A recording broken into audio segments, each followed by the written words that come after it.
பெரும் அரசியல் புரட்சியை இந்த மண்ணிலே நிகழ்த்து கொண்டிருக்கிற இந்த யுகத்தின் புரட்சியாளர் தமிழ் தேசிய எழுச்சி எங்கள் அண்ணன் செந்தமிழன் சீமான் உங்களோடு.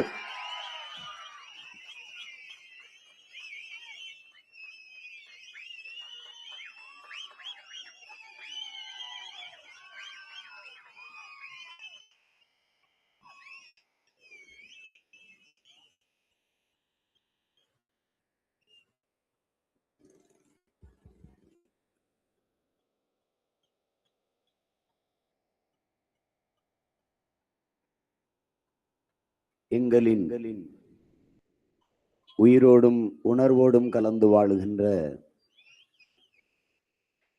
அன்பு உறவுகள் அனைவருக்கும் வணக்கம்.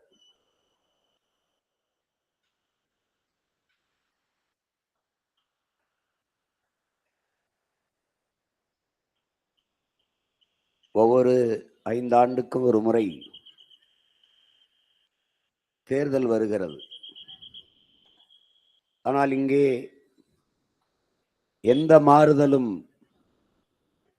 வருவதில்லை.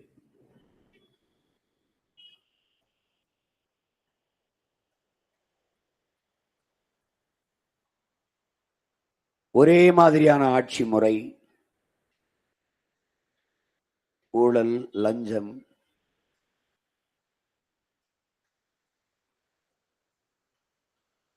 சாதி மத சாராயம், பணம், திரைக்கவர்ச்சி, இதை முன்னிறுத்திய அரசியல் கட்டமைக்கப்படுகிறது.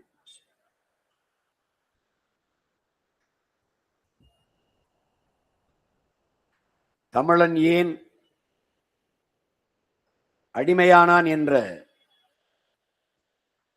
நூலிலே நம்முடைய மதிப்பிற்குரிய ஐயா காப்பா அரவாணன் அவர்கள்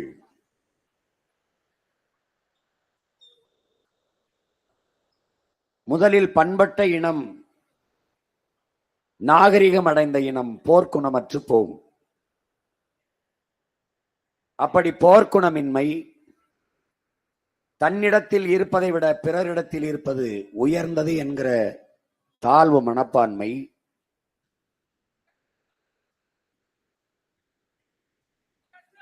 சாதி மத உணர்ச்சி, பிறகு அளவு கடந்த திரை கவர்ச்சி, தன்னுடைய மொழியை விட அடுத்தவன் மொழி சிறந்தது என்று எண்ணுவது, தன்னிடத்தில் இருப்பதை விட பிறரிடத்தில் இருப்பது உயர்ந்தது என்று எண்ணுவது, இக்கரைக்கு அக்கறை பச்சை என்று எண்ணுவது,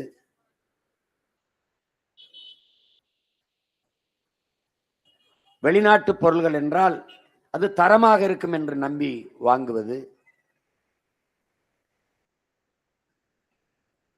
எது ஒன்றும் வெள்ளையாக இருக்க வேண்டும் என்று ஒரு நிற கவர்ச்சி, சர்க்கரையா அது வெள்ளமா இருக்கணும், கோழியா அது வெள்ளையா இருக்கணும், எல்லாமே வெள்ளையா இருக்கணும், பன்னியா அது வெள்ளையா இருக்கணும், எல்லாமே வெள்ளையா இருக்க வேண்டும் என்ற ஒரு கவர்ச்சி, இது எல்லாம் சேர்ந்துதான் இந்த இனத்தை வீழ்த்தியது என்கிறார்.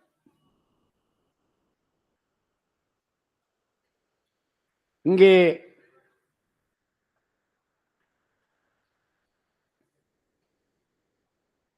அரசியல் என்பது, ஆட்சி நிர்வாகம் என்பது சலுகை, போனஸ், இலவசம், மானியம், இது 4 தான். சாதி மதம் சாராயம் பணம், இது 4 தூண்களின் மீது இந்த அரசியல் கட்டமைக்கப்படுது. இதை தகர்க்காமல் இந்த நாட்டில் நல்ல அரசியல் என்பதும் நல்ல ஆட்சி என்பதும் வெறும் வெற்றி சொல்லாகத்தான் இருக்கும் என் உடன் பிறந்தார்களே. இது சாத்தியமா, இது எளிதில் ஆகக்கூடியதா என்றெல்லாம் எண்ணிக்கொண்டிருக்க முடியாது. ஏற்கனவே இருக்கிற கோட்பாடுகளை தகர்த்து பன்னெடுங்காலமாக நிலவி வருகிற இந்த அரசியல் கோட்பாடுகளை தகர்த்து புதிய ஒரு தத்துவத்தை, புதிய ஒரு கோட்பாட்டை முன்வைக்கிற போது இதை ஏற்பார்கள், எதிர்ப்பார்கள், ஆதரிப்பார்கள், அல்லது அருவருப்பார்கள், விமர்சிப்பார்கள், அவதூறை பரப்புவார்கள். இதற்கெல்லாம் கவலைப்பட்டு கொண்டு இருக்க முடியாது.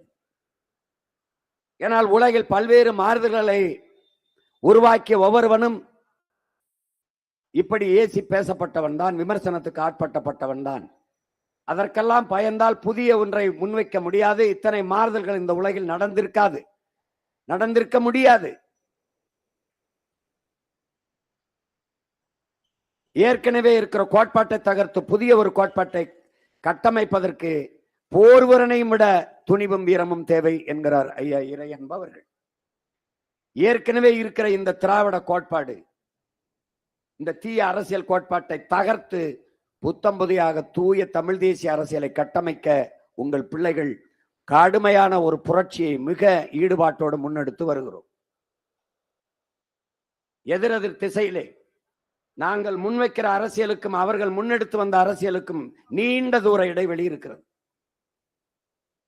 அவர்கள் ஊழல் லஞ்சத்தின் பக்கம் நிற்பார்கள், நாங்கள் உண்மையின் நேர்மையின் பக்கம் நிற்க வேண்டும் என்கிறோம். அவர்கள் சாராய பொருளாதாரத்தில் இருப்பார்கள், நாங்கள் தற்சார்பு பசுமை தாய்மை பொருளாதாரத்தில். சாராயம் 50,000 கோடிக்கு, பால் 3 லட்சம் கோடி. சாராய பொருளாதாரம் உயிரை எடுக்கும், பால் பொருளாதாரம் உயிரை கொடுக்கும். எந்த பொருளாதாரத்துக்கு போவது? நாங்கள் வேளாண்மையை முன்னிறுத்திய தற்சார்பு பசுமை தாய்மை பொருளாதாரத்துக்கு வர வேண்டும் என்கிறோம். அந்த கோட்பாட்டை முன்னெடுக்கிறோம். ஏன் வேளாண்மையை முன்னிறுத்தி கட்டமைக்கிறோம்? இங்கே பேசிய என்னுடைய தம்பி பாலமுரளிவர்மன் கூட சொன்னார், வேளாண்மையில் தான் நிலையான பொருளாதாரமும் எல்லாருக்குமான வேலை வாய்ப்பும் இருக்கிறது. ஏன்னா மானுடர்களின் உயிர் தேவையே உணவு தேவைதான். அந்த உணவு தேவைதான் உயிர் தேவையாக இருக்கிறது. அதை அடிப்படையாக வைத்து கட்டமைப்பதனால் நிலையான பொருளாதாரம் இருக்கிறது. நான் உடுத்தியிருக்கிற உடை, அணிந்திருக்கிற கால் செருப்பு, உண்கிற உணவு, குடிக்கிற நீர் எல்லாமே இந்த நாட்டில் வேளாண்மையிலிருந்தான் கிடைக்கிறது. பால், முட்டை, அரிசி, தயிர், மோர், நெய் எல்லாம் காய்கறியிலிருந்து எல்லா உணவுப் பொருள்களும் வேளாண்மையிலிருந்தான் கிடைக்கிறது. மிகப்பெரிய சந்தை. ஆனால் இந்த நாடு அதை விட்டு வெளியேறிவிட்டது. குறிப்பாக தமிழ்நாடு பிற மாநிலங்களை சார்ந்து இருக்குது, இந்தியா பிற நாடுகளை சார்ந்து இருக்கிறது. அத்தியாவசிய உணவுப் பொருளுக்கு பிற நாடுகளை, வெங்காயம் பருப்புக்கு கூட வேற நாட்டில் கையேந்துகிறது. காரை ஏற்றுமதி செய்கிறது, சோறை இறக்குமதி செய்கிறது. இது ஒரு ஆபத்தான போக்கு என்று உங்கள் பிள்ளைகள் கருதுகிறோம். அந்த கருத்தை முன்வைக்கிறோம். ஒவ்வொன்றிலிருந்தும் இந்த நிலத்தில் நிலவியிருந்த அரசியலில் முற்றுமுழுதாக மாறி எதிர் திசையிலே பயணிக்கிறோம்.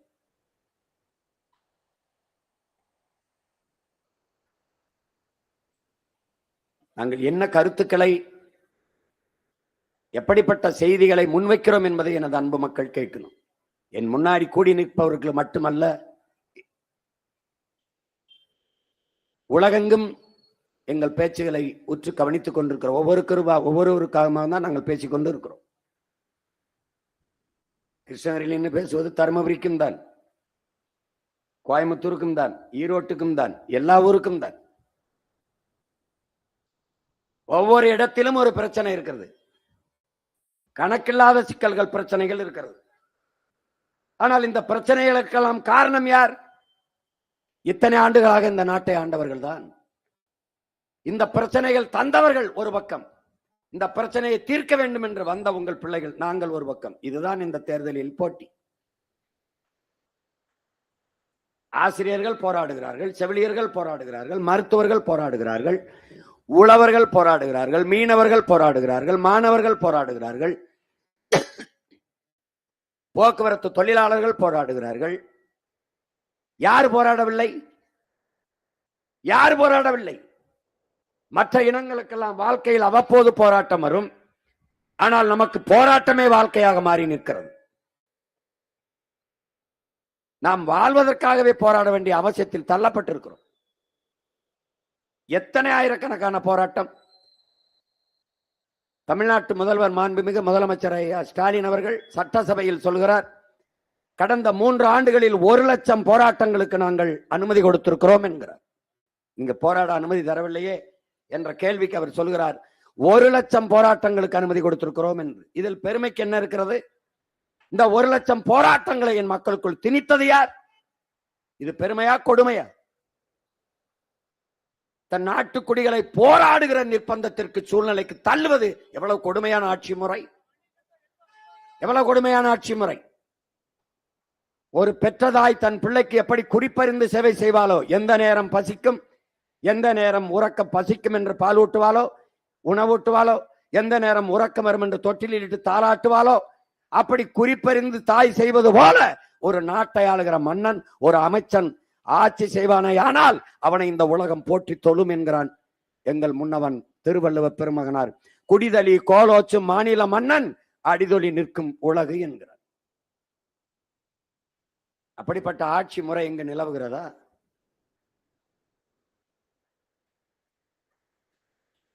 இத்தனை பிரச்சனைகளை வைத்துக் கொண்டு தந்தவர்கள் ஒரு பக்கம், மாறி மாறி ஆண்டு ஒருத்தராவது நாங்கள் வந்தால் இந்த சாராய கடையை மூடுவோம். இந்தியாவிலே அதிக இளம் விதவைகள் இருக்கிற மாநிலம் தமிழ்நாடு என்று அவர்களே சொல்லுகிறார்கள். தாலிக்கு தங்கம் கொடுக்கிறார்கள், அதை குடிக்க வைத்த அவர்களே அந்த தாலியை அறுக்கிறார்கள். ஒரு தாலி இருக்கிற கூட்டத்துக்கிட்ட தொடர்ந்து அதிகாரத்தை என் மக்கள் கொடுக்கிறார்கள். படிக்கிற பிள்ளை குடிக்குது, பச்சிலம் குழந்தைகள் குடிக்கிறார்கள். கல்லூரி வாசல்களில், பள்ளி வாசல்களில், வழிபாட்டு தலங்கள், கோயில் வாசலில் கணக்கில்லாத கஞ்சா, போதை, கொக்கைன், எப்படி கணக்கில்லாத போதை பொருள்கள், கஞ்சா, சாக்லேட்டு. நாடை எதை நோக்கி நகர்த்தி கொண்டு போகிறார்கள்? எதை நோக்கி? 6 வயசு பிள்ளையை கற்பழிக்கிறான், 60 வயசு அம்மாவை கற்பழிக்கிறான், 17 வயசு பள்ளிக்கூடத்துக்கு போற பிள்ளையை கற்பழித்து கொல்லுகிறான். ஒரு குற்ற சமூகமாக இந்த நாடு மாறி நிற்கிறது. சிந்தனை என்பது சமூகத்தின் விளைச்சல். அப்ப சமூகமே குற்ற சமூகமாக இருப்பதால் கணக்கில்லாத குற்ற செயல்கள் இந்த நாட்டிலே நடந்து கொண்டு இருக்கிறது. இதை யார் சரி செய்வது? எவன் இந்த மண்ணை, மக்களை பேரன்பு கொண்டு காதலிக்கிறானோ, நேசிக்கிறானோ, அவனால் தான் இதை சரி செய்ய முடியும். அதனால்தான் உங்கள் பிள்ளைகள் ஏற்கனவே இருக்கிற அரசியல் கட்சிகளோடு இணைந்து தேர்தலை சந்திக்காமல் எத்தனை முறை தோற்றாலும் தனித்து தனித்து களத்திலே நிற்க காரணம் அதுதான். நாங்கள் கற்றிருக்கிறோம் என் அன்பு பெற்றோர்களே, தோல்வி என்பது தோல்வி அல்ல, அது வெற்றியின் தாய். நாங்கள் தோல்வி அடையவில்லை, வெற்றியை துரத்தி கொண்டிருக்கிறோம். மிக அருகில் இருக்கிறது, மிக அருகில் இருக்கிறது. அதற்கு இன்னும் ஒரே ஒரு மாதம், 30 நாட்கள் தான் இருக்கிறது. ஏப்ரல் 23ஆம் தேதி தெரியும். எல்லாரும் அரசியலை எடுத்து வைப்பார்கள். கவனியுங்கள், யார் முன்வைக்கிற அரசியல் இந்த நாட்டுக்கு மக்களுக்கும் ஏற்புடையது, எது தேவை என்று ஆய்ந்து தெளிந்து முடிவெடுங்கள். யாராவது ஒருவர் ஆக்கப்பூர்வமான அரசியலை எடுத்து வைக்கிறாரா என்று பாருங்கள். நாங்கள் வந்தால் 1000, நாங்கள் வந்தால் 2000, நாங்கள் வந்தால் 3000, நாங்கள் வந்தால் மிக்சி, நாங்கள் வந்தால் கிரைண்டர், நாங்கள் வந்தால் சிலிண்டர். யார் அப்பம்ட்டு காசுல கொடுப்பீங்க? உங்க பரம்பரை சொத்தை வைத்து தருவீர்களா? எங்கிருந்து எடுப்பீர்கள் அந்த காசை? பதிலாற்ற இருக்கிறது, யார்கிட்ட இருக்கிறது? இலவசம் என்பது ஒரு நல்ல நிர்வாகமா? சிறந்த ஆட்சி முறையா? ஆட்சி முறையா? ஒரு ஆக சிறந்த தலைவன் தன் நாட்டு குடிகளை இப்படித்தான் வழி நடத்துவானா? இலவசத்தை கொடுத்து கொடுத்து ஏமாத்தி ஏமாத்தி 10.5 லட்சம் கோடி கடன், 1 லட்சம் கோடி வட்டி. இது ஒரு ஆட்சி முறையா? நாட்டின் பட்ஜெட்டே, நிதிநிலையே 3 லட்சம் கோடி தான். ஆனால் வட்டி மட்டும் 1 லட்சம் கோடியின் உடன் பிறந்தார்களே. இது எந்த மாதிரி ஆட்சி முறை?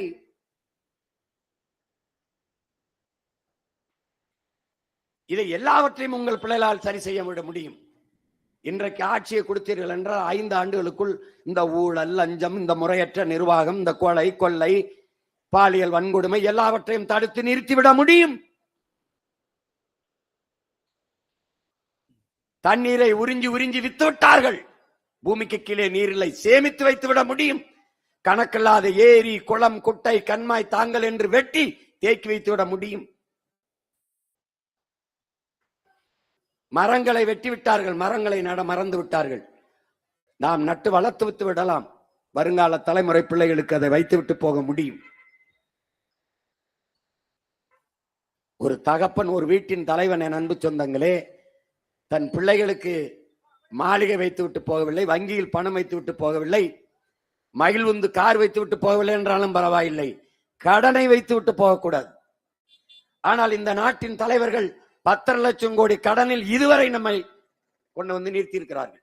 இன்னும் இந்த 5 ஆண்டு இவர்களுக்கு ஆட்சியை கொடுத்தால் மறுபடியும் ஒரு 5 லட்சம் கோடி 6 லட்சம் கோடி கடனாக்கி வட்டியை 2 லட்சம் கோடியாக உயர்த்தி, எப்படி ஒரு கடன் வாங்கினவன் நிம்மதியாக வாழ முடியும் என்று நினைக்கிறீர்களா?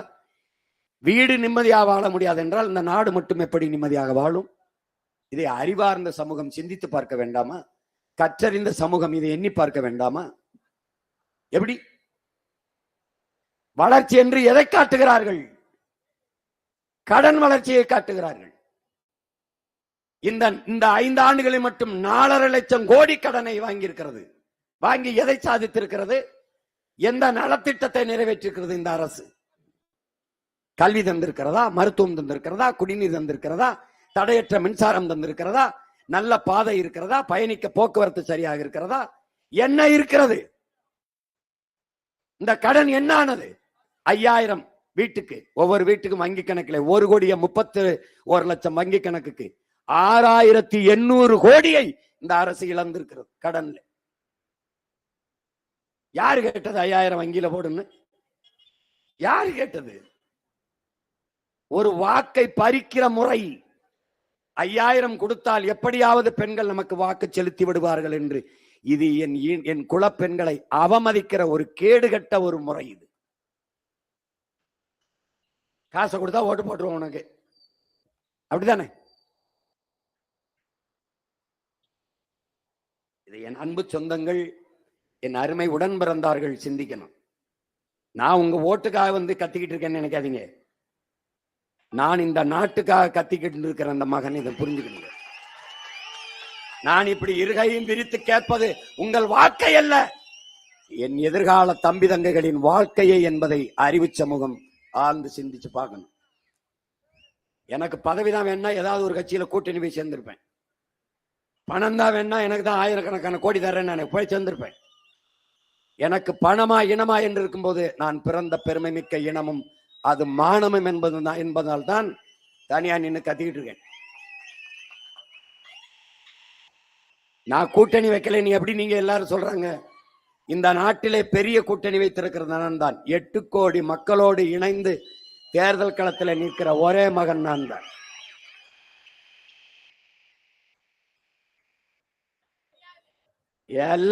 எல்லாவற்றையும் சரி செய்ய முடியும். ஆனால் வளத்தை இழந்தால் மறுபடி அதை மீட்டுருவாக்கம் செய்ய முடியாது. இப்ப மீத்தேனை, ஈரக்கொலையை அறுத்து மீத்தேன் எடுக்கிறேன் என்று மீத்தேனை எடுத்து விட்டால் அந்த நிலம் நஞ்சாய்விடும். மறுபடி அந்த இடத்திலே குடியேற முடியாது. மக்களை நிலக்கரியை தோண்டி தோண்டி எடுத்து தீர்ந்து விடுகிற வளம் அது. அந்த நிலக்கரி எடுத்த இடத்தில் மறுபடி மக்களை மீள்குடியேற்றம் செய்ய முடியாது. அணுலை வெடித்த இடத்தில் மக்களை மறுபடியும் அங்கே குடியமைப்பு ஏற்ற முடியாது, அங்கே குடியமர்த்த முடியாது. எப்படி? இதை யாராலும் சரி செய்ய முடியாது. நம்மளால் சரி செய்ய முடியாத ஒரு பெரிய பிரச்சனை இருக்கிறது, பெரும் கொடுமை நிகழ்கிறது. அதுதான் மலை வளத்தை வெட்டுவது, ஆத்து மணலை அள்ளி விற்பது. இதை சரி செய்வதுதான் மிகப்பெரிய மிகப்பெரிய சவாலாக நமக்கு இருக்கிறது. மலையை யார் உருவாக்குவது? அமெரிக்க அதிபர் கையெழுத்திட்டால் மலை அரங்கங்கள் மலர்ந்து விடுமா? யார் உருவாக்குவது? இதை எப்படி ஒரு அறிவு சமூகம், ஒரு கற்றறிந்த சான்றோர்கள் நிறைந்து வாழ்கிற தமிழ் சமூகம் எப்படி சகிக்கிறது? பல கோடிக்கணக்கான ஆண்டுகளுக்கு முன்பு இயற்கை நமக்கு கொடுத்த அரும்பெரும் கொடை மலை. அந்த மலையை மணலாக வெட்டி வியாபாரம் செய்து கொண்டிருக்கிறார்கள். அதை எப்படி உங்களால் சகித்துக் கொண்டிருக்க முடிகிறது? அந்த மலையை எந்த சட்டத்தால், எந்த திட்டத்தால் உருவாக்க முடியும்? யாரால் உருவாக்க முடியும்? மணலை அள்ளி அள்ளி வித்து ஆறை, எல்லா ஆறுகளையும் கொன்று குவித்து விட்டார்கள். அந்த ஆறை எப்படி மணலை எப்படி மறுபடி உருவாக்க முடியும்?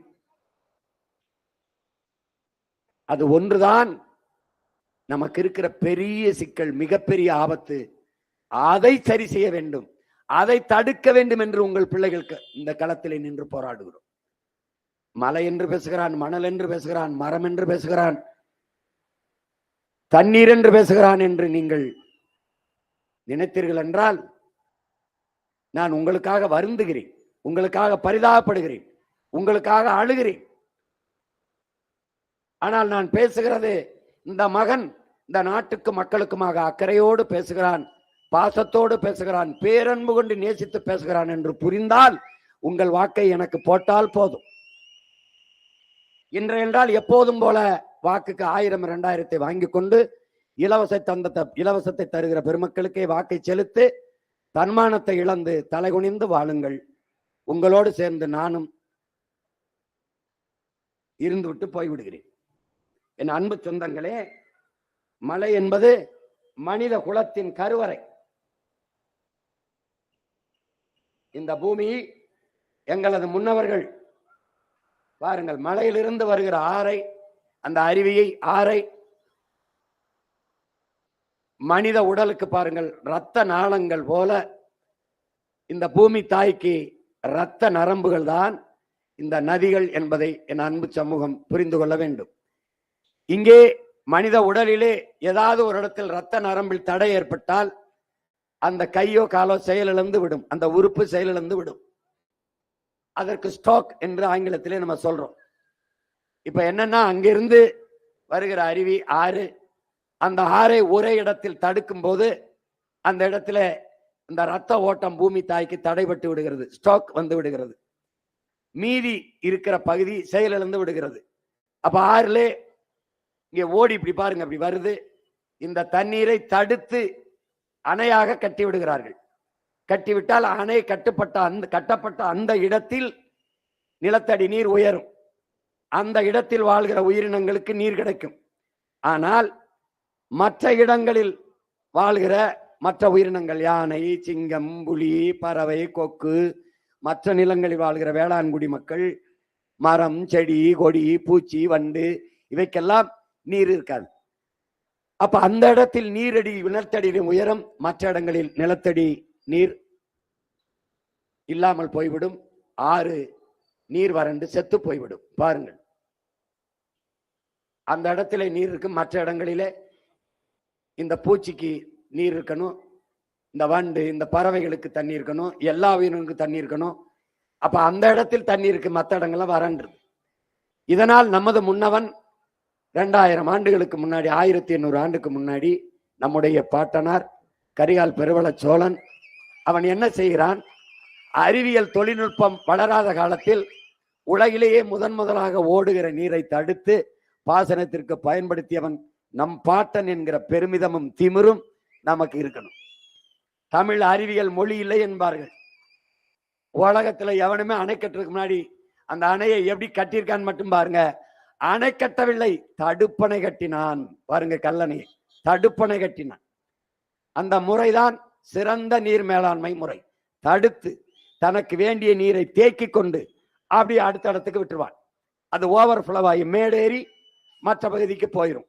அங்க பாருங்க எப்படி கட்டியிருக்கான்னு பாருங்க.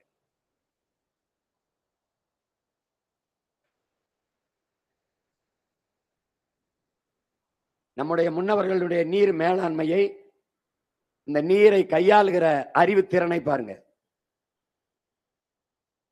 எப்படி கட்டியிருக்கான்னு பாருங்க. 1800 ஆண்டுக்கு முறை, ஒரு ஆண்டுக்கு முன்னாடி கட்டியிருக்கான்.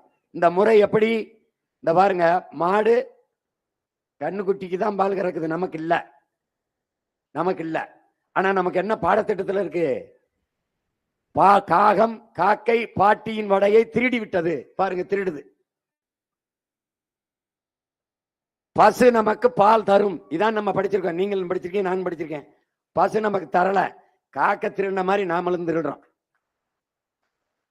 பாருங்க, திருடுறோமா? இதுல சில பேர் என்ன தெரியுமில, காலையும் வாழையும் சேர்த்து கட்டிவிட்டு திருடுவான், உதச்சிரும்னுட்டு.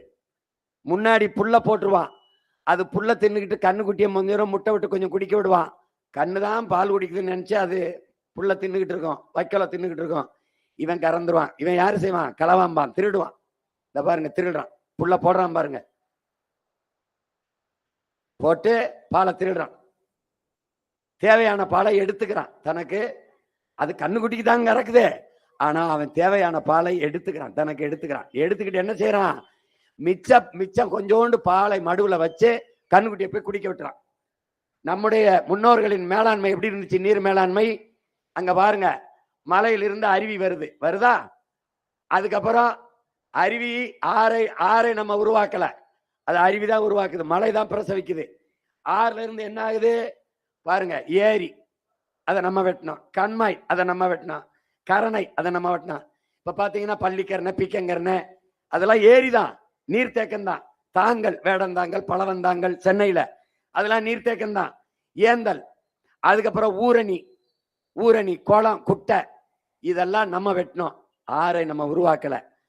அதுல என்ன பண்டை தமிழனுடைய நீர் மேலாண்மை முறை என்ன?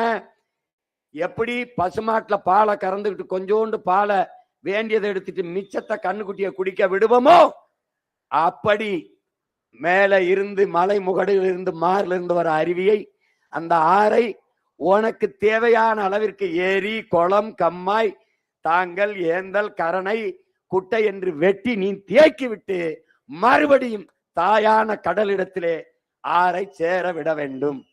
இந்த முறையை பாருங்க, இங்க பாரு. புது ரத்தம் பாயாத ஊறாத உடலும், புது தண்ணி பாயாத கடலும் உற்சாகம் அடையாது. புது ரத்தம் ஊறாத உடலும், புது நீர் பாயாத கடலும் உற்சாகம் அடையாது. திருப்பி கடல் தாய்கிட்டே அந்த ஆறு தண்ணியை நதியை கொண்டு சேர விட்டுறணும். எப்படி மாட்டுக்கிட்ட குடிக்க விடுறியோ அப்படி கொண்டு ஆற கடல்ல விட்டுறணும். நீ என்ன செய்யற? மொத்தமா தடுத்துக்கிற. இங்க பாரு, மறுபடியும் போய் கடல்ல சேர விடணும். இந்த பண்டை தமிழன் இந்த நீர் மேலாண்மை முறையை உங்கள் மகன் கடைபிடிப்பேங்கிற. கணக்கில்லாத ஏரி குளங்களை வெட்டி, கண்மாயை, தாங்கலை, ஏந்தலை வெட்டி நீர்த்தேக்கத்தை உருவாக்கி, நான் இங்க பாருங்க, ஒரு ஆண்டுக்கு 950 மில்லிமீட்டர், 4300 டிஎம்சி எனக்கு பெய்யுது, மழை பெய்யுது. அதிக மழை, எனக்கு தேவையான மழை பெய்யுது. அதுல 1500 டிஎம்சியை நான் பயன்படுத்துறேன், மீதிய கடல்ல விட்டுறேன். ஆனா நான் உங்க மகன் ஆட்சிக்கு கொடுத்துட்டீங்கன்னா, நான் வந்த பிறகு அதுல 1000 டிஎம்சியை சேமித்து பக்கத்தில் இருக்கிறவன்ட்ட எவன்ட்டையும் கையேந்தாம தண்ணீரின் தேவையில் தண்ணீரை அடைஞ்சிடறேன். எவன்ட்டையும் கையேந்தாம எனக்கு இருக்கிற நீரை சேமிக்கிறேன். இந்த பைத்தியக்கார பயலுக மாதிரி கடல் நீரை மறுபடி தூய குடிநீரை கடலை சேர்த்துட்டு அதை சுத்திகரிச்சு குடிநீர் தானே 50,000 கோடியை செலவு பண்ண மாட்டேன். அந்த 50,000 கோடிக்கு கணக்கில்லாத ஏரி குளங்களை வெட்டி நீரை தேக்கி தூய குடிநீரை உங்களுக்கு கொடுப்பேன். நீங்க நம்ப மாட்டீங்கன்னா ஒன்னையும் படம் போட்டு காட்டுறேன். ஏன்னா நீங்க படம் பார்த்தே கெட்டு போன கூட்டம். உங்களுக்கு எவனா இருந்தாலும் நடிக்கணும். உங்களுக்கு நடிச்சாதான், நடிச்சவன் சொன்னாதான் நல்லதுன்னு நம்புவீங்க. அதனால என்னால இனிமே நடிக்க முடியாது. ஆனா படம் காட்டுறேன், பாருங்களேன். இப்போ இந்த ஆறுல மேல மணல் படிஞ்சது உங்களுக்கு தெரியும். மனித உடலுக்கு தோல், ஆற்றுக்கு மணல். என் தோலை செதுக்கி விட்டா நான் எப்படி இறந்து போயிடுவேனோ அப்படி மணலை எடுத்துட்டு ஆறு செத்து போயிடும். 1/2 அங்குலம் ஆற்று மணல் உருவாக 100 ஆண்டுகள் ஆகும்னு ஆய்வு சொல்லுது.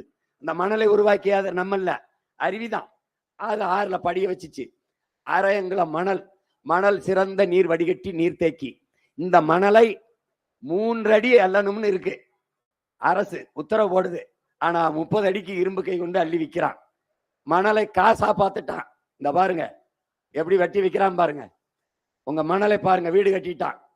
இவன் என்ன சொல்லுவான்? மணல் இல்லாம எப்படி வீடு கட்டுறதும்பா.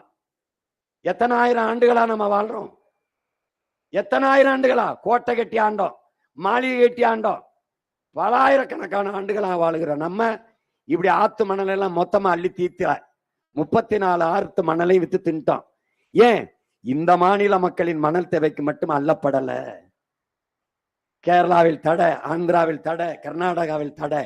ஆனால் எல்லா மாநிலங்களும் தடையின்றி தமிழ்நாட்டு ஆற்று மணல்கள் விற்கப்பட்டது. அதுபோக அரபு நாடுகளுக்கு, உலக நாடுகளுக்கு தமிழ்நாட்டு ஆற்று மணல் அள்ளி விற்கப்பட்டது. அதனாலே 15-20 ஆண்டுகளிலேயே மொத்த ஆத்து மணலையும் வித்து தின்னுட்டான் பாருங்க. அப்போ 2100 ஆண்டுக்கு முன்னாடி கோட்டை கட்டி ஆண்டு, அப்போல்லாம் ஆத்துல மணல் எல்லாம் அழிஞ்சிருச்சா, போயிருச்சா? ஆறு இப்படிதான் செத்து போச்சா? பாருங்க எப்படி அல்றான் பாருங்க. தனியா ஏரி குளம் வெட்டுறான்னா ஆத்துக்குள்ள வெட்டி வச்சிருக்கான் பாருங்க. பாருங்க எப்படி வெட்டி வச்சிருக்கான் பாருங்க. ஆத்துக்குள்ளே குளம், ஆத்துக்குள்ளே ஏரி, ஆத்துக்குள்ளே குட்டை. பாருங்க, ஈரத்தோட மண்ணை அள்ளுறான், தண்ணீரோட அள்ளி அள்ளி லாரியில ஏத்துறான். அதனால என்ன பிரச்சனை நினைக்கிறேன், இந்த பாரு, ஒரு லாரி அது நிறைய மணல் போகுதுல, இந்த மணலை காசா பாக்குறாமே. நாம பூமி தாயின் ரத்த நரம்பா பாக்குறோம், தோலா பாக்குறோம், ஆத்தின் தோலா பாக்குறோம். இங்க பாரு, எல்லா நாடுகளுக்கும் அள்ளி போகுது. எப்படி கொள்ளையடிக்கிறான், வேட்டை நாய்கள் ஒரு மானையோ ஆட்டையோ எப்படி வேட்டையாடுமோ அப்படி ஆடுறான் பாத்துக்க. நான் இதை கற்பனையில காட்டல, உண்மையிலே படம். இந்த பாரு, இந்த தோலை செதுக்கிட்டா எப்படி வெட்டுறான் பாரு, இந்த பாத்துக்க. தோலை வெட்டி எடுத்துட்டா எப்படி மனிதன் இந்த தொற்று நோய் தொற்று கிருமி வந்து நோயை தொற்று செத்து போவானோ அப்படி மண்ணை அள்ளின பண்ண 6 செத்து போச்சு பாத்துக்க. செத்து போச்சு பாரு. மண்ணை அள்ளின பண்ண, மணலை அள்ளின பண்ண, மணலை அள்ளி எடுத்த பண்ண மண்ணு வந்துருது. மண்ணு வந்துருது. ஆத்துல மணல் இருக்கும்போது நடுவுல எதுவும் முளைக்காது, ஓரத்துலதான் நாணல் முளைக்கும், 2 கரையில. இப்ப மணலை அள்ளிட்டு மண்ணு வந்த பிறகு என்ன ஆயிருது, நடுவால புல்லு முளைச்சு ஆடு மாடு மேயுது. மரம் இங்க பாரு எப்படி புல்லு முளைச்சிருச்சு பாரு, மரம் முளைச்சிருச்சு பாரு. எத்தனை ஆயிரக்கணக்கான லாரியில் அல்றான் பாரு. இதை நான் சும்மா எடுத்து போடல, உண்மையிலே போடுறேன், உண்மையிலேயே அவன் படத்தை எடுத்து போடுறேன். இந்த பாரு, இந்த லாரி போகுது, இந்த பாறை உந்துல மணல் அள்ளி சொட்டு சொட்டுன்னு தண்ணீர் வடிக்குது பாரு. அது தண்ணீர் இல்ல, நம் பூமி தாயின் கண்ணீர். எல்லாரும் மக்களே அழுகுது. ஏன் அழுகுது, அந்த லாரியில 2000 லிட்டர் தண்ணீர் போகுதுங்கிறான். 2000 லிட்டர் தண்ணீர் தெருவில் கொட்டிட்டு போகுது, சொட்டு சொட்டா கண்ணீர் வடிக்குது. ஏன், என் அருமை பிள்ளைகளே, என்னை அள்ளி கொண்டு விற்கிறானே, நாளைக்கு குடிக்க குளிக்க தண்ணீருக்கு என்ன செய்விய, தண்ணி இல்லாம செத்து போவியலே, நாக்கு வறண்டுன்னு கண்ணீர் வடிச்சுட்டு போகுது, கதறி அழுதுகிட்டு போகுது ரோட்ல. பாத்துக்க பாரு.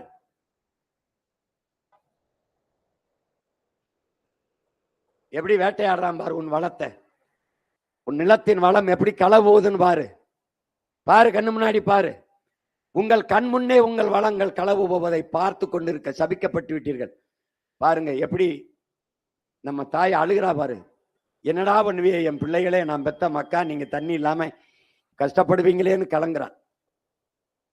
பாத்துக்க, தங்க துகள் போல நமக்கு கிடக்கிற நம்ம தாய் நிலத்தின் மணலை பாரு. உலக நாடுகள் பூரா வித்து குவிச்சு தள்ளிட்டான் காசை. 500 ஆண்டுகள் கொண்டு போயிருக்கலாம். எப்படி, அரசே முறையாக விநியோகிச்சு இந்த நாட்டு மக்களின் மணல் தேவைக்கு மட்டும் அரசே கொடுத்திருந்தா அங்க பல ஆயிரம் பேருக்கு அரசு வேலை கிடைச்சிருக்கும், ஆறும் உயிரோட இருந்திருக்கும். மக்களின் மணல் தேவைக்கு உரிய மணலை கொடுத்திருக்கலாம், இந்த கொள்ளையை தடுத்திருக்கலாம். இன்னும் 500,000 ஆண்டுகளுக்கு இந்த மணலை கொஞ்சம் கொஞ்சமா கொண்டு போய் ஆறை சாக விடாமல் காப்பாத்திருக்கலாம். செத்து போச்சு, ஆறு செத்து போச்சுன்னு எப்படி சொல்றா சீமான்? ஆத்து கரவோரம் இருக்கிற பனையும் தென்னையுமே செத்து போச்சு. 1000 அடிக்கு கீழே போய் தண்ணீரை உறிஞ்சி கொண்டு வந்து பாதுகாப்பாக வாழ்கிற உயிரான பனையே செத்து போச்சுன்னா, 1000 அடிக்கு கீழே உனக்கு தண்ணி இல்லை, உன் நிலத்துல உன் நிலம் பாலைவனமாக இருக்கு என்பதை பனை செத்து காட்டுது, பறைசாற்றுது. பனை பாலைவன பயிர் இல்லை, ஆனா வறண்ட நில பயிர். அந்த பனையே சாகுதென்றால் உன் நிலம் பாலைவனமாக மாறிக்கொண்டிருக்கிறது என்பதை காட்டுகிறது. பாரு, பாக்கு மரம் தென்னை மரம் எல்லாம் செத்து விழுகுது ஆற்று கரையிலே. இப்ப இதை எப்படி தடுப்ப? இது எந்த மாதிரி முறை? இப்ப ஆத்து மணலை அள்ளி திண்டாச்சு, 6 32 ஆறு 34 ஆறு செத்துருச்சு, ஆத்துல மணல் இல்ல. இப்ப என்ன செய்யறதுன்னு அவனுக்கு தெரியல. இப்ப என்ன செய்யறதுன்னா, எங்கிருந்து அருவி வந்துச்சு, எங்க இருந்து ஆறு வந்துச்சு, ஆத்துக்கு எங்க இருந்து மணல் வந்துச்சு, அங்க போயிட்டான். பூமி தாயின் மலை மார்புக்கு போயிட்டான், மார்ல போய் கை வைக்கிறான். எங்க இருந்து அருவி வந்த ஆறு வந்துச்சோ அங்க போய் கை வைக்கிறான். எப்படி? மலை மணல், எம் சாண்ட் குவாரின்னு வைக்கிறான். இது எப்படின்னா, இந்த பரமசிவர் கம்பாரு நம்ம மூதாதை ஆதி சிவன், அவனுக்கிட்ட இந்த பத்மாசுரன் ஒருத்தன் வர வேண்டி தவம் இருக்கான். இந்த இருக்கான் பாரு. அவர் என்ன வரம் வேணும்னு கேட்கிறாரு. இவன் என்ன கேட்கிறான்? நான் யாரு தலையில கை வச்சாலும் அவ எரிஞ்சு சாம்பலாகணும்ன்றான். இவரு தந்தேன்றாரு, தந்துடுறாரு. தண்டவன்னா அவன் அயோக்கியப்ப என்ன செய்றான்? இது நீ கொடுத்த வரம் வேலை செய்தா இல்லையா, ஒர்க் அவுட் ஆகுதாலான்னு பார்ப்போம், உன் தலையில கை வச்சு பாக்குறேன்னு வைக்கிறான். இப்ப வரம் கொடுத்த பரமசிவன் தலையில பத்மாசுரன் கை வச்ச மாதிரி எவன் அருவியை தந்து, ஆற தந்து, நீரை தந்து, சோர தந்து, உயிரை தந்து, வாழ்க்கையை தந்தானோ இந்த மணலை பூரா தின்ன அந்த அயோக்கிய நாய்கள் திருப்பி போய் மலை மேல கை வைக்கிறான். எம் சாண்ட் பாத்துக்க. யார் இந்த மலை? உன் பூமி தாயின் மார்பு. அவ இல்லைன்னா ஒண்ணும் கிடையாது. எப்படி வெட்டான் பாரு. பாரா, பால் ஊட்டிய தாயின் மாற இந்த படுவாவின் நாய்கள் எப்படி அறுத்துருக்கான்னு பாரு. பாரா பாரு, உன் தாயின் மாறு அறுத்து தெருவங்கு மணலா கிடக்குதுரா. பால் ஊட்டிய தாயின் மாறை அறுத்த பாவி கூட்டமடா இது. பாவி கூட்டமடா, பதறி சமூகமடா நாம. பாரு எப்படி வெட்டி ஏத்துறான் பாத்துக்க. எப்படி குடஞ்சிருக்கான் பாருடா. பல்ல புடுங்கினா எப்படி அந்த இடத்துல பள்ளம் இருக்குமா அப்படி பூமி தாயின் மாற அறுத்து அறுத்து தோண்டி தின்னுட்டான். Quarry owner, M sand owner பாத்துக்க. இங்கே எம் சாண்டு கிடைக்கும் எழுதி வைக்கிறான். எழுதி வச்சுக்கடா, இந்த குழியில அந்த அயோக்கிய பையங்களை புதைக்காம நான் பிரபாகரம் போக மாட்டேன். எவ்வாறு இந்த தாயின் மாறை அறுத்து சமைச்சா நல்லா சாப்பிடலாம் எவனாவது யோசிப்பானடா. இந்த பாரு அறுத்துருக்கான் பாரு. பாரா சாப்பிடான் சாப்பிடான்னு எவனா யோசிப்பானா? நீ யோசிப்பியாடா? நான் யோசிப்பேனாடா? பாரா அறுக்கிறான் பாரா, சிந்திக்கிறான் பாரா. இங்க பாரா, இங்க பாரா, இங்க பாரா எப்படி அறுத்திருந்தான் பாத்தில. பாரு பாரா எப்படி கொண்டு வரான் பாரு. எப்படி கொண்டு வரான் பாரு. எம் சாண்டு கல்குவாரி. மலையை வெட்டிட்டாடா, மாளிகை கட்டிட்டாடா. மலையை வெட்டிட்டா, மாளிகை கட்டிட்டா. எப்படி கல்ல கொண்டு வந்துட்டா, ரோட போட்டடா போட்டடா போட்டடா. கல்ல அறுத்து மலையை மணலாக்கி ஆள பிளக்ஸ் வீடு கட்டிட்டாடா, மாளிகை கட்டிட்டா, ரோட போட்டடா. எங்கடா போவ? மாளிகை கட்டிட்ட, ரோட போட்டுட்ட, எங்க போற? எங்க போற? வேகமா எங்க போற? பாரு, தண்ணியை வித்துட்டாடா. நான் சேர்த்து வச்சுட்டு போயிடுறேன், தேக்கி வச்சுட்டு என் பிள்ளைக்கு வச்சுட்டு போயிடுறேன். மரத்தை வெட்டிட்ட, நான் நட்டு வச்சுட்டு போயிடுறேன். மலையை எப்படா உருவாக்குவேன்? மழை இல்லாத நிலம் பாலைவனம் ஆயிருமாடா. மழை இல்லைன்னா மழை இல்லையே. மழை இல்லை என்றால் மழை பொழிவு இருக்காது. நாடு வறண்டு போய் பாலைவனமாகி செத்து போவோமடா. என் அன்பு பெற்றோர்களே, என் அருமை தாய்மார்களே, பேரன்பு மிக்க என் சொந்தங்களை யோசிச்சு பாருங்க. இங்க பாருங்க, யாருன்னு பாருங்க, யாருன்னு பாருங்க. ஹீரா மலை பொதுமலைதான் இறைதூதர் நபிகள் நாயகம் ஸல்லல்லாஹு அலைஹி வஸல்லம் அவர்கள் பேரொருளை பெற்றார்கள். பல வாரங்கள் நோம்பிருந்து அந்த மலைமுகன் மலை குகையில் தான் பேரொருளை பெற்றார்கள். எந்த மலை குகை? இந்த மலை குகை தான். பாருங்கள், பாருங்கள் என் அன்பு மக்களே, பாருங்கள் எப்படி நொறுக்கிறான் பாருங்க. அந்த மலையை பாருங்க. இறைமகன் இயேசு பலாயிரக்கணக்கான மலை மேல் நின்று பிரசங்கங்களை செய்தார்கள், அருளுரை ஆற்றினார்கள். குன்றிருக்கும் இடமெல்லாம் குமரன் இருக்கிறான் என்கிறார்கள். குன்றிருக்கும் இடமெல்லாம் இவர்கள் வெட்டிய இந்த குன்றிலே நம் குமரன், நம்ம திருமுருக பெருமான் இருக்கானா இல்லையா? இருக்கானா இல்லையா? திருப்புறங்குன்ற மலையில இருக்கிறதுக்கு போய் மண்டாடிய பக்கத்துல இருக்க மலையை வெட்டிட்டு போறானே, ஏன்னு கேட்க மாட்டேற? அப்ப இந்த குன்றில் இருக்கிற முருகன் அந்த குன்றில் இல்லையா? எப்படி உன்னால எப்படி சைத்து இருக்க முடியுது பாரு. E.F. சுமாசர்னு ஒரு எழுத்தாளன் சொல்றான், சிறியதே அழகு, சுமால் இஸ் பியூட்டிஃபுல்னு எழுதினவன் சொல்றான், வளங்களை கொள்ளையடிப்பதை வளர்ச்சி என்று உனக்கு யாரா சொல்லி கொடுத்ததுங்கிறான். உன்னால் உருவாக்க முடியாத ஒன்றை உனக்கு அழிக்கிற உரிமையை யார் தந்ததுன்னு கேட்கிறான். நீ அழிச்சிட்ட, உருவாக்குவியா? முடியுமா? இந்த அமெரிக்க பொருளாதார அடியாளின் வாக்குமூலத்தை எழுதின, ஒப்புதல் வாக்குமூலம் எழுதின ஜான் பெர்கின், கண் முன்னே உங்கள் கண் முன்னே இந்த ஆதியில உங்கள் கண் முன்னே உங்கள் வளங்கள் களவு போவதை பார்த்து கொண்டிருக்க சபிக்கப்பட்டு விட்டீர்கள்ங்கிறார். இதன் ஆதியில நம்ம என்ன பண்ணோம்? காடுகளை வேட்டையாடி உண்டோம், வேட்டையாடி சாப்பிடுறோம் பாரு. காய்கனிகளை உண்டோம், கிழங்குகளை உண்டோம், அருவியை ஆறுல நீரள்ளி குடிச்சோம். அப்போலாம் நம்ம பூமி தாய் எந்த கேடும் இல்லாமல் கற்போடு இருந்தால் பாரு. அப்படியே இருக்கா, கண்ணி கழியாம அப்படியே இருப்பா. நம்ம பசிக்கு வேட்டையாடணும், பத்திரமா இருந்தா. இந்த பாவிகள் பண வேட்டையாடினார்கள், நாசமா போயிட்டா பாரு. மாற அறுத்து ரத்தம் குடி பாரு. எப்படி பண வேட்டையாடினார்கள், எல்லாம் நாசமாய் போனது. நம் பாட்டி மரணப்படுக்கையில் நம் தாய் கிடக்கிறாள். 18 வயதிலேயே பாட்டி ஆகி போய்விட்டால் காப்பாற்ற ஓடி வாருங்கள் என்று பிரான்ஸ் மண்ணியல் ஆய்வறிஞன் இன்னும் உயிரோட இருக்கான், கிளாடு பூரிங்கோ. அவன் சொல்றான் பாருங்க, கிளாடு பூரிங்கோ, பிரான்ஸ் மண்ணியல் ஆய்வறிஞன். நம் தாய் மரணப்படுக்கையில் இருக்கால், காப்பாற்ற ஓடி வாருங்கள் என்று. அதைத்தான் உங்க மயன் சொல்றேன். நம் தாய் மரணப்படுக்கை இருக்கால், காப்பாற்ற ஓடி வாருங்கள். இல்லை என்றால் ஒரே ஒரு ஓட்டையாவது போடுங்கள் விவசாயி சின்னத்துக்கு என்று கேட்கிறேன். இங்க பாருங்க, இங்க பாருங்க. இவன் ஸ்டீவன் ஹாக்கிங்ஸ்னு பேர் அறிஞன். இவன் என்ன சொல்றான்? இந்த பூமி உயிரினங்கள் வாழ்வதற்கு வாய்ப்பற்றதாக மாற்றப்பட்டு விட்டது இவர்களால். அதனால் என் அன்பு மக்களே, வேற கிரகங்களை நோக்கி நீங்கள் படையெடுங்கள்ங்கிறான். வேற எங்கேயாவது ஒரு கிரகத்துக்கு போங்கடா, இந்த பூமியில நீ வாழ முடியாது, அது உயிரினங்கள் வாழ்வதற்கு வாய்ப்பற்றதாக மாறிவிட்டதுங்கிறான். புத்தன் என்ன சொல்றான்? புத்தன் என்கிற புனிதன் என்ன கற்பிக்கிறான்? பூவிலே வண்டு எப்படி அந்த பூவுக்கு எந்த சேதம் இல்லாமல் தன் உணவான தேனை உண்டு விட்டு வெளியேறுமோ அப்படி நீ இந்த பூமியை பத்திரமா பார்த்துக்கணுங்கிறான். பாருங்க, இது மாதிரி நீ பத்திரமா வச்சுக்கணும். பூவுக்கு எந்த சேதம் இல்லாம வண்ட உண்டு போகுது. இந்த பூமி ஒண்ணுதில்ல, இந்த பூமி ஒண்ணுதில்ல, உன் சந்ததியினரோடது. அதுக்கு எந்த சேதாரம் இல்லாமல் பத்திரமாக ஒப்படைத்து விட்டு போகணும்னு புத்தன் சொல்றான். பாருங்க, நபிகள் என்ன சொல்றாங்க? நீ இந்த பூமிக்கு வந்த அந்நியன், ஒரு ஸ்ட்ரேஞ்சர், வழிபோக்கன். வாழ்ந்தியா, இருந்தியா, வந்தியா, பிறந்தியா, இருந்தியா, வாழ்ந்தியா, பேசாம போயிடணும். மலையை வெட்டினேன், மணலை வெட்டினேன், இந்த வேலையெல்லாம் வச்சுக்கிற கூடாது. இது ஒண்ணுது இல்ல இந்த பூமி.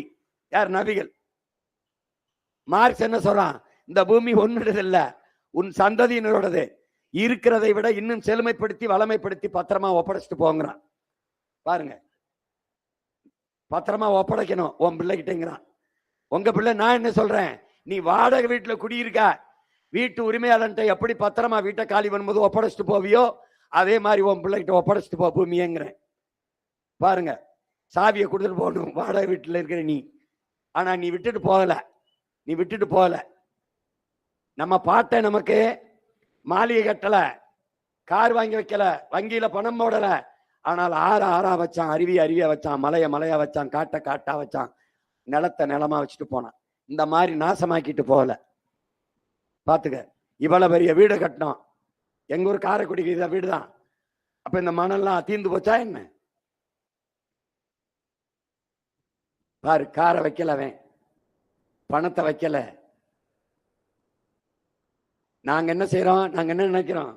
உங்க பிள்ளைகளுக்கு நீங்க காரை வச்சுட்டு போகணும்னு நினைக்கிறீங்க, நான் சுவாசிக்க நல்ல காற்றை வச்சுட்டு போகணும்னு நினைக்கிறேன்.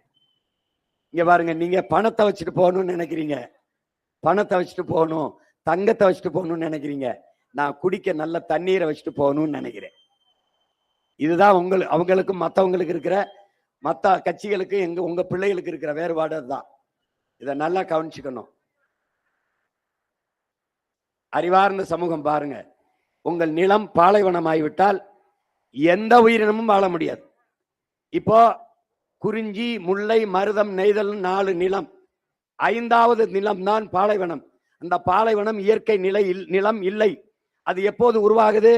முல்லையும் குறிஞ்சியும் முறைமையில் திரியின் நிலம் நடுக்குற்று நல் இயல்பு இழந்து பானைகளும் படிமம் கொள்ளும் என்று 2000 ஆண்டுகளுக்கு முன்பு நம்முடைய மூதாதை இளங்கவடிகள் சிலப்பதிகாரத்திலே பாடுகிறார்.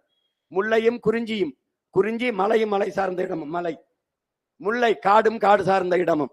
இது ரெண்டையும் அழிக்கிற போது, வெட்டி அழிக்கிற போது நிலம் திரிவு ஏற்பட்டு நல் இயல்பை இழந்து இப்படி பாலைவனம் ஆகிவிடுங்கிறான். இந்த பாருங்க, காட்டு அழிக்கிற, குறிஞ்சி முல்லையும் முல்லையும் குறிஞ்சியும் அழிச்சவன நிலம் பாலைவனம் ஆயிரும். பாலைவனம் ஆயிடுச்சு பாருங்க. இதை இந்த பாருங்க, எப்படி பாலைவனம் ஆயிடுச்சு. இதுல எந்த உயிர் வாழும்? இங்க பாரு, அவன் அரபு நாட்டுல பாலைவனத்தை சோலையாக்கிட்டு இருக்கான். இந்த பாரு, இது பாலைவனம், முன்னாடி இப்படி இருக்கு, இப்படி ஆக்குறான். நீ என்ன செய்யற? சோலைவனத்தை இப்படி பாலைவனமா ஆக்கிக்கிட்டு இருக்க. அவன் பாலைவனத்தை சோலையா மாத்திக்கிட்டு இருக்கான், நீ சோலையா இருந்ததை பாலையா மாத்திக்கிட்டு இருக்க. பாரு எப்படி வெட்டி தின்றுக்கா பாரு. என்ன பண்ணலாம்? ஒரு நாள் இந்த பொக்கரன்ல தூக்கிட்டு போய் அதுக்குள்ளே போட்டு மூடி இவங்களை முடிக்கலைன்னா வழியே கிடையாது. நீ சொல்லுவீல்ல, சீமான் எப்படி இந்த கடன் எல்லாம் கட்டுவ? இவங்களதான் பச்சை மட்டை வச்சு வெளுத்து இந்த காசு பூரா வாங்கி கட்டுவேன். பாரு கட்டுறேன், பாரு இப்படி கட்டுறேன், பாரு பாரு. கேக்க வெட்டி தின்ற மாதிரி நம்ம தாயின் மாற வெட்டி தின்றுக்கான். எத்தனை லாரிகள்ல டன் டனா கப்பல்ல ஏத்தி வெளிநாடுகளுக்கு போகுது பாரு உன் மலை. பாத்துக்க, எல்லாம் எம் சாண்டு தான், எம் சாண்டு. நம்முடைய மணல் எம் சாண்டு. பாத்துக்க,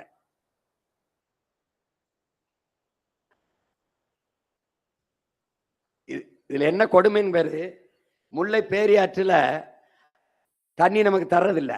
கீழே ஒரு சிற்றணை இருக்கு. அந்த சிற்றணையில கொஞ்சம் மரங்கள் இருக்கு, மரங்கள். அதுல நீரை, அந்த மரத்தை வெட்டிட்டு கொஞ்சம் தூர்வாரிக்கிட்டா அதிகப்படியான நீரை தேக்கிக்கலாம். அது இருக்கிறது. இதுக்கு தமிழ்நாடு அரசு கேரளா அரசு கிட்ட முறையிடுது, அந்த கொஞ்சோண்டு மரத்தை வெட்டிக்கிட்டு கொஞ்சம் நீரை தேக்கிக்கிறோம்னு. அதுக்கு 40 ஆண்டுகளா தர அனுமதி தராம இருக்குது. இந்த முறை பினராயி விஜயன் கொடுத்துட்டாரு. சரி கொடுத்துட்டாரு, வெட்டிக்கிட்டு தூர்வாரிக்கிறீங்கன்னு சொல்லிட்டாருன்னா உச்ச நீதிமன்றத்துல போய் பதில் மனு தாக்கல் பண்ணும்போது தர முடியாதுன்னு தடை மனுவை போட்டாப்ல. எல்லாம் பாருங்க, அந்த மரத்தை வெட்டக்கூடாது, வெட்டிட்டா நட்டு வளர்த்துடலாம், வாய்ப்பு இருக்கு. ஆனால் தன் மரத்தையே வெட்ட அனுமதிக்காத கேரளா அரசு நம்முடைய மலையை எதன் பொருட்டும் உருவாக்க முடியாத அரிய கொடை மாபெரும் வளத்தை வெட்டி எடுத்துக்கிட்டு போகுது. எப்படி? மேற்கு தொடர்ச்சி மலைய அவன் மண்ணுல மரத்தை வெட்டினா மற்ற நட்டுலாம், இந்த நட்டுலாம். ஆனால் உருவாக்கவே முடியாத நம்முடைய மலையை, கன்னியாகுமரி மலையை அவன் நாட்டுல சாலை போட, அவனுடைய மணல் தேவைக்கு, விளிங்கத்துல அவன் துறைமுகம் கட்ட, அவனோட கட்டடம் கட்டுவதற்கு நம்முடைய மலையை வெட்டி எடுத்துட்டு போறான். அவன் மரத்தை வெட்டவே அனுமதி தரல, இவன் மலையை வெட்ட அனுமதி கொடுக்குறான்னா அவன் நல்ல ஆத்தாளப்பனுக்கு பிறந்தவனா இல்ல இவன் நல்ல ஆத்தாளப்பனுக்கு பிறந்தவனா? அவன் முதலமைச்சரா இல்ல இவன் முதலமைச்சரா? அவன் நாட்டை ஆளுகிற நல்ல தலைவனா இவன் நாட்டை ஆளுகிற நல்ல தலைவனா? யோசிச்சு ஒரு தடவை பாத்துக்க. போட்டா போடு, போடலைன்னா போ. ஆனா நான் என் கடமையை செய்றேன். பாத்துக்க எப்படி போறான். பாத்துக்க எப்படி கேரளாவுக்கு ரோடு போட, கேரளாவுக்கு வீடு கட்ட, உன்னுடைய தாயின் மாறு எப்படி வெட்டி ஏத்தப்படுதுன்னு பாத்துக்க. இதுல என்ன கொடுமைன்னு கேளு. நாங்க போராடி தடுக்கிறோம். யாரு? உன் பிள்ளைகள் போராடி தடுக்கிறோம். தடுத்தத இவர் யாரு தெரியுமா? கேரளாவை சேர்ந்த ஒருத்தர். இவர் பேரு மேனன். இவர் பேரு இதோ. இவரு மதுரை உயர் நீதிமன்றத்துல ஒரு வழக்க போடுறாரு. எப்படி போடுறாரு? இங்க இருந்து எம்சாண்டு கற்கள், மலை மணல் எடுத்துக்கொள்ள நாங்க தமிழ்நாடு அரசோடு ஒப்பந்தம் போட்டிருக்கோம். நல்லா கேட்டுக்கிறங்க. அதனால இந்த தற்காலிக தடையை எங்க போராட்டத்துக்காக மாவட்ட ஆட்சியர் விதிக்கிறாரு, ஒரு தடையை விதிக்கிறாரு. அந்த தடையை தளர்த்த சொல்லி இந்த மணல் எங்களுக்கு தேவைப்படுது, ஒரு ஒப்பந்தம் போட்டிருக்கோம் அப்படின்னு தமிழ்நாட்டில் மதுரையில நீதிமன்றத்துல ஒரு வழக்க போடுது. நல்லா கவனிச்சுக்கோங்க. போட்ட உடனே அந்த நீதிமன்றத்திற்கு வழக்கு விசாரணைக்கு வருது. அந்த வழக்கு என்ன அப்படின்னா, கேரளாவில் மலையை வெட்ட, மணலாக்கி கொள்ள தடை இருப்பதால் இங்கே தமிழ்நாட்டில் மலையை வெட்டி கொண்டு போவதற்கு அனுமதி தர வேண்டும். அன்பு தம்பி தங்கைகளே, அறிவு சமூக பெருமக்களே, ஆழ்ந்து சிந்திங்க. கேரளாவில் மலையை வெட்ட தடை இருப்பதால், அதான் முக்கியமான வார்த்தை மனுவில் இருப்பது. தமிழ்நாட்டிலிருந்து மலையை வெட்டி கொண்டு போக எங்களுக்கு அனுமதி அளிக்க வேண்டும். அரசிடத்துல நாங்கள் ஒப்பந்தம் போட்டிருக்கோம், நீங்கள் அனுமதிக்க வேண்டும் என்று. அதற்கு மாண்புமிக்க நீதிபதி அவர்கள் எப்படி ஒரு நாளைக்கு 700 பாருங்க 4000 டன், அந்த இதுல 1,00,000 டன்னு நீங்க இவர் என்ன சொல்றாரு பாருங்க, ஏத்தி கொண்டு போகலாம், மணலை எடுத்துக்கொண்டு போகலாம்னு நீதிமன்றம் உத்தரவுப்படுத்திருச்சு. எப்படி பாருங்க, அந்த நீதிமன்றம் என்ன கேட்டிருக்கணும்? கேரளாவில் ஏன் மலையை வெட்ட தடை இருக்கிறது என்று கேட்டிருக்கணும். ஏண்டா ஓ மலையை பத்திரமா வச்சுக்கிட்டு என் மண்ணின் மலையை வெட்ட அனுமதி கேட்கிறியே அயோக்கிய பயலே என்று கேட்டிருக்கணுமா? கேட்கலையா? அப்ப அரசு தரப்பு வழக்கறிஞர் இந்த கருத்தை வச்சு வாதிட்டு இருக்க வேண்டுமா வேண்டாமா? நான் எழுப்புகிற கேள்வி சரின்னு பட்டா எனக்கு ஓட்டு போடு, இல்லைன்னா என்னை மறுபடியும் ரோட்ல போடு. நான் கேட்கிற கேள்விக்கு கேள்வி சரியா இருக்கா என்பது. நீ ஏன் அங்க மலை வெட்ட தடை இருக்கு, இங்க ஏன் நீ வெட்டணும்னு வர்ற? அப்ப அரசு எதிர்த்து வாதிட்ட கருத்து என்ன? ஒன்றுமில்ல, ஒன்றுமே இல்ல. நீதிமன்றம் அனுமதிச்சு வெட்டி எடுத்துட்டு போயிட்டு இருக்கான். இங்க பாருங்க, உங்க கிருஷ்ணகிரி, உங்க தருமபுரியில இந்த லாரி பாறை வந்து உரிமையாளர் சங்க தலைவர் யுவராஜ் சொல்றாரு. என்ன சொல்றாரு? என்ன சொல்றாரு பாருங்க. ஒரு நாளைக்கு 1,00,000 டன் கர்நாடகாவுக்கு நம்முடைய மலை மணல் போகுதுங்கிறாரு. கற்களும் மணலும் 1,00,000 டன் அப்படின்னா மாசத்துக்கு 30 லட்சம் டன் அப்படின்னா ஆண்டுக்கு மழை எங்கடா இருக்கும்? மயிர் நாடா இருக்கும் உன் நாட்டுல. மலை மழை இல்லைன்னா மழை எப்படா வரும்? மழை இல்லைன்னா ஆறு எப்படா, அருவி எப்படா, நீர் எப்படா, சோறு எப்படா, வயிறு எப்படா, உயிர் எப்படா, வாழ்க்கை எப்படா? எப்படி இந்த மலையை எப்படி உருவாக்குவ? உன் ஜபத்தால உருவாக்குவியா? தினம் தேவாலயத்தில் போய் தொழுவியா? பள்ளிவாசல தொழுது அறையங்களை வளர்த்துருவியா? தேவாலயத்தில் ஜெபித்து வளர்த்துருவியா? இல்ல கோயில்ல கிடா வெட்டி பொங்க வச்சு வளர்த்துருவியா? எப்படி வளர்ப்ப? எப்படி வளர்ப்ப? அந்த இறைவன் தந்த அறுப்பெரும் கொடைதானடா மலை. அதை அறுக்க அனுமதித்து விட்டு அவன்கிட்ட வேணும்னா உன்னை தூய் போட்டு மிதிப்பான ஒளி. உனக்கு அறிவுன்னு உனக்கு எதுக்குடா கொடுத்தேன்னு கேட்பான். இதை வேடிக்கை பார்த்துட்டு இருந்துட்டு இப்போ வந்து வேண்டியான்னு கேட்பான். நீ மலையை வெட்ட விட்டுட்டு அப்புறம் போய் கிடா வெட்டி பொங்க வைக்கிறது. மழை பெய்யணும். என்னன்னு பெய்யும் மழை? என்னன்னு பெய்யும்? பைத்தியக்கார கூட்டமாடா நம்ம? பைத்தியக்கார கூட்டமா? மூளை இருக்கா இவனு மறுத்து தின்ட்டானா? என்ன கொடுமை இது, என்ன கொடுமை இது பாரு, என்ன கொடுமை. இங்க பாரு, அதான் நான் சொன்னது, குண்டு இருக்கும் இடமெல்லாம் குமரன் இருக்கும்னா பலாயிரக்கணக்கான மலை பிரசங்களை செய்தார் இறைமகன் இயேசு. பாரு, அந்த மலை இந்த மலை இல்லையா? இதே கீரா பொதும்பும் மலை பொதுமுலதான், அந்த குகைக்குள்ளதான் இறை தூதர் ஸல்லல்லாஹு அலைஹி வஸல்லம் அவர்கள் பல வாரங்கள் நோம்பிருந்து பேரருளை பெற்றார். அந்த மலை தான்டா குவாரியா போகுது. அந்த மலை தான். ஒருத்தன் தடுக்க வரமாட்டேங்கிற உன் மகன் தான் கத்தி கத்தி சாகுறேன். இவன் என்ன பண்றான்? இந்த காடுகள் மலைகளை பாதுகாத்து இருக்கிற பழங்குடி மக்களை அவங்கதான் இந்த காடுகளுக்கு ஆபத்தானவர்கள் என்று வெளியேற்றுறான். இந்த பாரு, கண்ட வழக்க போட்டு ஆதி குடிகள், குறவர் குடிகள், பழங்குடிகளை ஒருத்தனை உள்ளவர்கள். அவன் தான் அந்த காட்டை தன் நாட்டாக வீடாக பார்த்துக்கிட்டு இருந்தான். தேனை உண்டுட்டு, கிழங்க உண்டுட்டு, கிடக்கிற காய்கறி உண்டுட்டு பத்திரமா பார்த்துருந்தான். இந்த நாட்டுல எல்லா குற்ற வழக்கையும் எவன் தப்பு செஞ்சாலும் அவனை பிடிச்சி வழக்க போட்டு உள்ள போட்டு பார்த்துக்க. அவன் பிறப்பிடத்தில், அவன் வாழ்விடத்தில் அவனை விட்டு வெளியேற்றி என்ன பண்றது? பெரும் முதலாளிகளுக்கு ரெசார்ட் கட்டுறவன் வடக்கொள்ளைக்கும் வாரி எடுத்து கொடுக்கிறதா இந்த நாடு. பாரு, அந்த காட்டுல இருந்து அவனை வெளியேற்றுது. பழங்குடி மக்களை, ஷெட்யூல் டிரைப்ஸ தூக்குது. அவனை எங்கிருந்து நாம வந்தோமோ அங்கிருந்தா வந்தோம். குறவர் குடிதான் ஆதி தாய்க்குடி. நீ எவனாவும் இருக்கலாம் இன்னைக்கு, ஆனா நம்ம எல்லாம் குறப்பைய மக்கதாங்கிறத எவனுக்கு மறந்துடக்கூடாது. அதை புரிஞ்சுக்கணும். இங்க பாரு, நீ என்ன பண்ற? காட்டுக்குள்ள போய் காட்டை அழிச்சு வீட்டை கட்டினா அங்க இருக்கிற யானை, சிங்கம், புலி எல்லாம் வாழ முடியாம தண்ணி இல்லாம நாட்டுக்குள்ள வந்துருச்சு. ஐயோ தெருவுக்குள்ள புலி வந்துருச்சு, ஐயோ கரடி வந்துருச்சு. வராம என்ன பண்ணும்? நீ அவன் வீட்டுக்குள்ள போனா அவன் உன் வீட்டுக்குள்ள வந்துட்டான். அதானே? பாரு,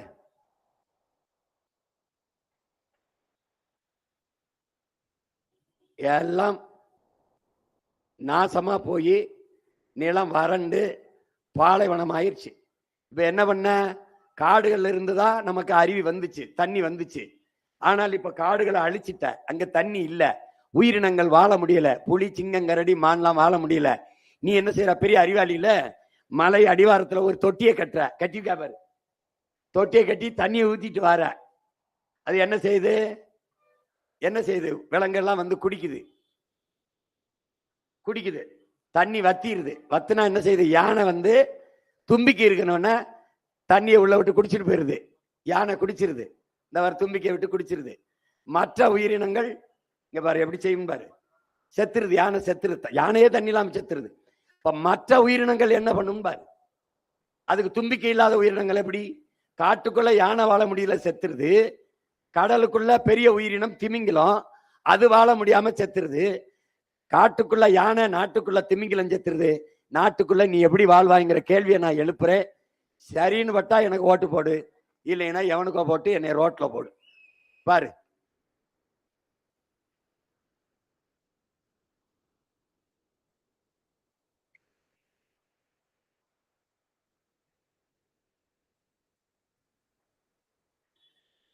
இது என்னன்னா, இந்த மலையில பல ஆயிரக்கணக்கான மூலிகைகள் இருக்கு. நமது முன்னவர்கள் 14 சித்தர்கள் இந்த மூலிகைகளை நமக்கு மிகச்சிறந்த மருத்துவம் குணம் கொண்ட மூலிகைகள் எல்லாம் அங்கதான் இருக்கு. பல லட்சக்கணக்கான உயிர்கள் அங்க வாழுகிற உறைவிடமாவும் அதான் இருக்கு. இந்த மூலிகைகள் தான் அவன் என்ன சொல்றான், உன் இனத்தின் தொன்மையை நீ எவ்வளவு தொன்மையான இனம் என்கிறத அறிய நீ ஆசைப்பட்டா காடுகள்ல பயணம் செய், மலைகள்ல பயணம் செய், இன்னும் அங்கே அரிய மூலிகைகள் இருக்கு, அதை தேடி கண்டுபிடி.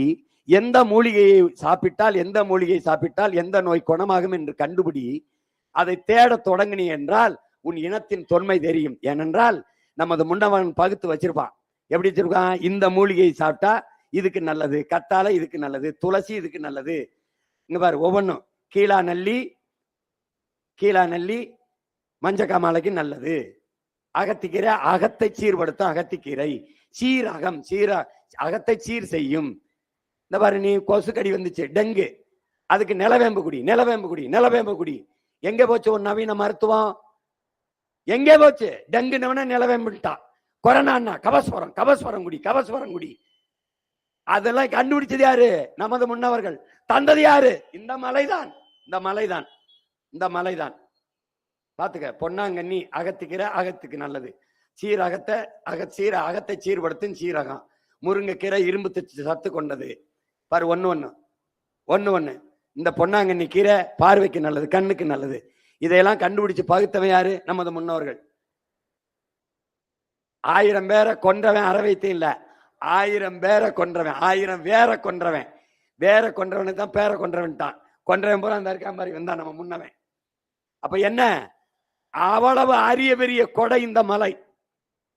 அந்த மலையை நாம சிதைச்சு அழிச்சு நாசம் பண்ணிட்டோங்கிறதா இப்ப இருக்கிற பெருங்கொடுமை. அதை என் அன்பு சொந்தங்கள், என் அருமை உடன் பிறந்தார்கள் புரிஞ்சுக்கணும். இதுல வெளிநாடுகளில் இருந்து இந்த மருத்துவ குணமுள்ள மூலிகைகளை அழிச்சாத்தான் அலோபதி நவீன மருத்துவத்திற்கு வருவார்கள் தமிழர்கள் என்று இந்த நாட்டில் அந்த மருத்துவத்தை சந்தைப்படுத்த பார்த்தீனிய செடியை நமக்கு ஏற்றுமதி செஞ்ச கோருமதி விதையிலே கோதுமைக்குள்ளே தள்ளி நாடெங்கிலும் பார்த்தீனிய செடியை தள்ளி சுத்தமா நமது மூலிகையை மூடி மறைச்சிட்டான்.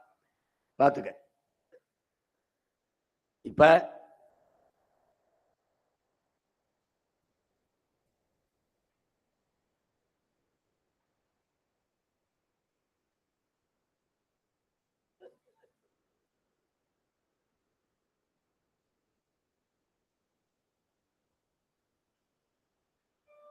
நம்ம என்ன செய்யறோம், நம்ம வழிபடுறோம், கோயில் சாமி கும்பிடுறோம், கோட்டை கட்டி ஆண்டோம்,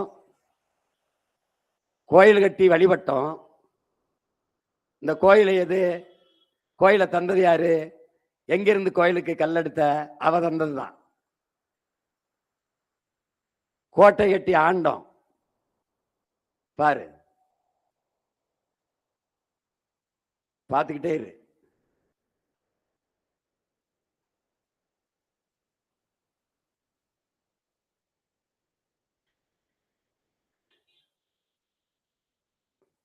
பல கோடிக்கணக்கான உயிரினங்களின் கருவறை இந்த மலை என்பதைத்தான் அது காட்டுது, இந்த காட்சி காட்டுது.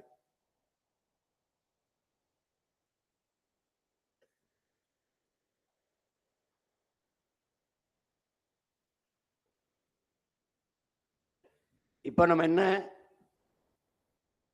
கோட்டை கட்டி ஆண்டோம், அந்த கோட்டையை தந்தது அவதான். கோயில் கட்டணும், கோயிலுக்கு கல்லு தந்தது அவதான். படி கட்டணும், படிக்கெல்லாம் தான். உள்ளே சிலையா வச்சோம் சாமிய, அந்த சிலையும் மலைதான். மலை தந்த ஒரு துளிதான் அந்த சிலை. அந்த சிலை அவ தந்த அந்த சிலையைத்தான் வணங்குறோம். அப்ப வணங்க வேண்டியது மலையவா சிலைவாங்கிறது அறிவார்ந்த தமிழ் சமூக மக்கள் சிந்திக்கணும். அதனால மலை என்பது மலை அல்ல, நம் பூமி தாயின் முளை, அதை பாதுகாக்க உழை.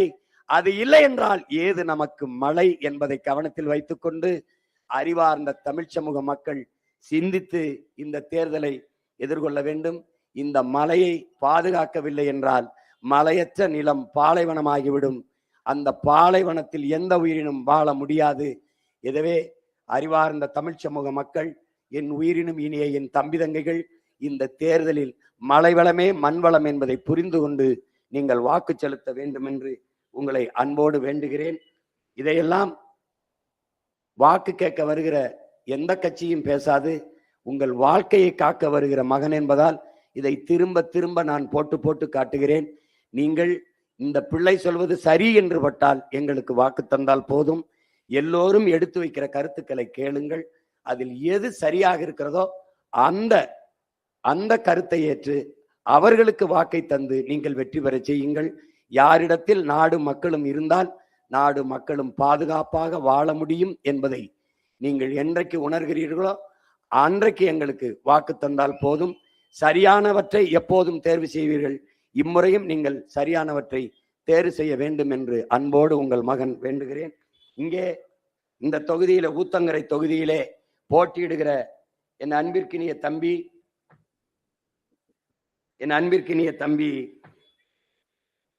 ஊத்தங்கரை தொகுதியிலே போட்டியிடுகிற அருமை தங்கை மேகலா பாலகிருஷ்ணன் அவர்களுக்கு நீங்கள் விவசாய சின்னத்திலே வாக்கு செலுத்தி வெற்றி பெற செய்யுங்கள். பருகூர் தொகுதியிலே போட்டியிடுகிற தம்பி கவின்குமார் அவர்களுக்கு விவசாய சின்னத்திலே வாக்கு செலுத்தி வெற்றியை தாருங்கள். கிருஷ்ணகிரி தொகுதியிலே போட்டியிடுகிற தங்கை சுகந்தி பார்த்திபன் அவர்களுக்கு விவசாய சின்னத்திலே வாக்கு செலுத்தி வெற்றி பெற செய்யுங்கள். வேப்பனஹள்ளி தொகுதியிலே போட்டியிடுகிற நண்பு தம்பி நாகராஜ் அவர்களுக்கு விவசாய சின்னத்திலே வாக்கு செலுத்தி வெற்றி பெற செய்யுங்கள். ஓசூர் தொகுதியிலே போட்டியிடுகிற ஸ்டாலின் அவர்களுக்கு, டாலி தொகுதியிலே போட்டியிடுகிற தம்பி நரசிம்மன் அவர்களுக்கு விவசாய சின்னத்திலே வாக்கு செலுத்தி வெற்றி பெற செய்யுங்கள். எங்களின் வெற்றி உங்களின் வெற்றி, நம் இனத்தின் வெற்றி. நீங்கள் எங்களுக்கு செலுத்தும் வாக்கு நம் மண் காக்கும், நம் இனத்தின் மானம் காக்கும், வருங்கால பிள்ளைகளின் பாதுகாப்பான வாழ்க்கையை பாதுகாக்கும் என்பதை கவனத்தில் கொண்டு வாக்கை செலுத்துங்கள் என்று உங்கள் அன்பு மகன் அன்போடு வேண்டுகிறேன். புரட்சி எப்போதும் வெல்லும். உங்கள் பிள்ளைகள் எங்களின் வெற்றி அதை சொல்லும். நம் இலக்கு ஒன்றுதான், இனத்தின் விடுதலை. இனம் ஒன்றாவோம், இலக்கை வென்றாவோம். நாம் தமிழர். தமிழ்தாய் வாழ்க. தலைவர் பிரபாகரன் வாழ்க.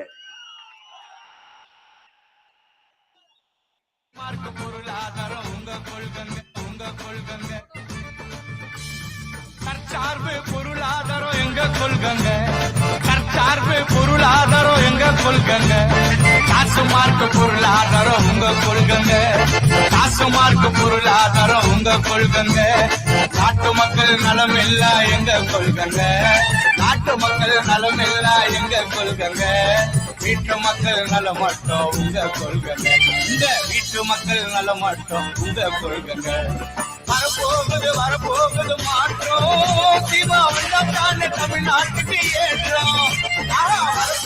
வரப்போகுது மாற்றம், தீபாவளி தமிழ்நாட்டுக்கு ஏற்றம். அன்பான சர்வாதிகார ஆட்சி